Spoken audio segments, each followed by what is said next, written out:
আলাইকুম। আশা করি সবাই ভালো আছেন। সবাইকে জানাই জুম্মা মুবারক। আমরা আজকে চলে এসেছি আপনাদের একটু সবসময় সব কিছু দেখানো হয়, তাই আজকে একটু কৃষি খাত দেখাবো। আজকে আমরা একজনের খাতে এসেছি, দেখছি এখানে বাঁধাকপি লাগাইছে। দেখেন কপিগুলো কত সুন্দর হয়েছে আর কত সুন্দর পরিমাণ। গ্রাম অঞ্চল মানে শীতের মৌসুমে মানে বাঁধাকপি, ফুলকপি, বিটকপি এগুলো লাগানো হয়। আমরা এখানে এসেছি বাঁধাকপির খাত, আর এখানে কেবল বিটকপি রোপণ করা হয়েছে। আস্তে আস্তে এগুলো বড় হবে, তারপর হলো এখান থেকে বাজারত হবে।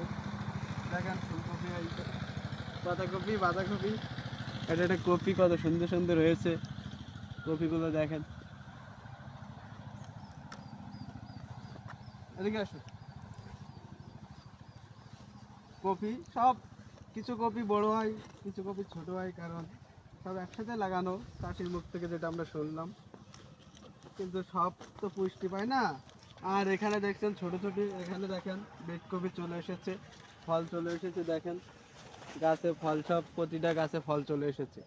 এগুলো হলো আগে লাগানো বলে এগুলো সব ফল চলে এসেছে গাছে। আর আমরা এগুলো পরে লাগাইছি উনি বলে এগুলো আগে ফল এসে গেছে। আর এগুলো ফুলকপি।